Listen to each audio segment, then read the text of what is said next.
অহাকালি বয়ফ্ৰেণ্ড থকা ছোৱালীকেইজনীক কৈছো যে সৰস্বতী পূজা বুলি নিজৰ বয়ফ্ৰেণ্ডক ইমানো ফ্ৰীডম দি নিদিবা যে তোমাক এৰি কিনে বেলেগ ছোৱালী লাইন মাৰিব ধৰে।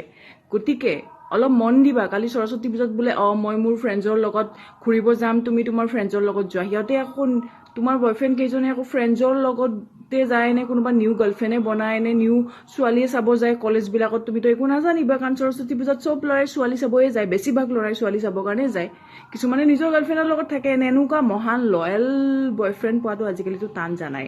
চ' যদি তোমাক কিবা বাহানা কৰে যে জান মই তোমাক লগ কৰিব নোৱাৰিম, তুমি তোমাৰ ফ্ৰেণ্ডছৰ লগত কলেজতে থাকিবা বা ক'ৰবাত ফুৰিব যাবা, মই মোৰ ফ্ৰেণ্ডবোৰৰ লগত কিবা প্লেন বনাইছোঁ, এইবিলাক বিশ্বাস নকৰিবা। সিহঁতে বেলেগ ছোৱালী লগ কৰিব যাব। আৰু তুমি যদি লগতো আছা তথাপিও তাৰ মুখৰ ফালে তাৰ চকুৰ ফালে চাই থাকিবা যাতে সি বেলেগ ছোৱালী তোৱালী নাচায়। আৰু যদি চাই এটা লগাই দিবা ঠাচকে কাণ তলিয়া, গম পাইছানে নাই? নিজৰ বয়ফ্ৰেণ্ডক নিজৰ হাতত ৰাখিব লাগিব।